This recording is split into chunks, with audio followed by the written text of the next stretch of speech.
Hey everyone, welcome back to Accounting Basics.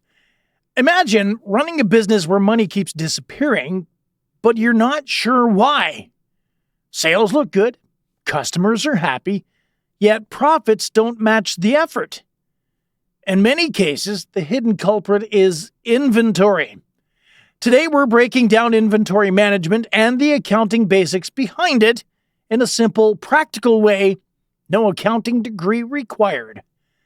By the end of this video, you'll understand how inventory directly affects your cash flow, profits, and financial statements, and how a few smart inventory decisions can literally save or make you thousands of dollars. Inventory management is all about tracking what you buy, store, and sell. It ensures you have enough stock to meet demand without overstocking and tying up cash. Think of inventory as money sitting on a shelf. Until it's sold, it's not cash.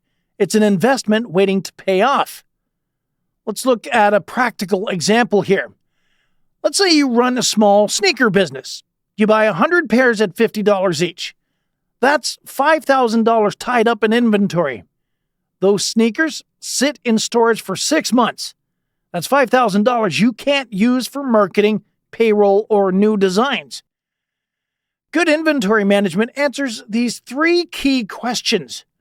What do I have? Where is it? And when should I reorder? From an accounting perspective, inventory is considered a current asset. It appears on your balance sheet, not as an expense right away. Inventory only becomes an expense when it's sold. That expense is called cost of goods sold, or COGS. If you sell one pair of sneakers for $120, inventory decreases by $50, COGS increases by $50, revenue increases by $120, your gross profit is $70. This timing matters a lot because it affects how profitable your business looks on paper. Accounting also requires you to decide how you value inventory. The most common methods are FIFO, FIFO, first in, first out. This assumes that the oldest inventory is sold first. For example, you buy 10 items at $10 and 10 items at $15. If you sell 10 items using FIFO and COGS, that equals $100. This usually results in higher profits during inflation. Then there's LIFO, last in, first out. This assumes the newest inventory is sold first. Same example, but COGS equals $150. Profits are lower, which can mean lower taxes when it's allowed. Then there's weighted average. You average the cost of all inventory. The total cost equals $250, let's say, divided by 20 items. That equals $12.50 per item. COGS for 10 items equals $125. Now, most small businesses will use FIFO or weighted average because they're simpler and more realistic.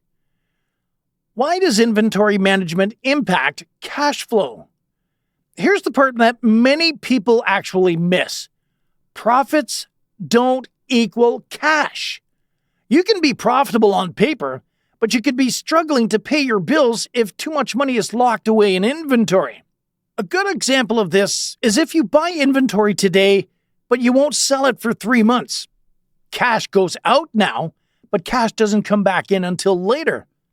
Poor inventory planning can choke your cash flow, even in a growing business. There are some mistakes you have to avoid.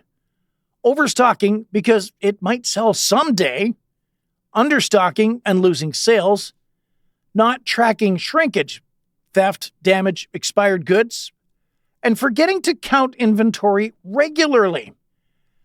A simple monthly inventory count can catch errors before they become expensive surprises. Inventory management isn't just about storage, it's about strategy. And when you understand how inventory works both operationally and in accounting, you gain control over profits, cash flow, and decision-making. If you master inventory, you master one of the most powerful levers in business. And that's how you turn your products on your shelves into money in the bank. This video helped to clarify the importance of inventory. hit that like button, subscribe for more practical business content, and let me know in the comments what financial topic you want covered next. Thanks for watching, and I'll see you in the next one.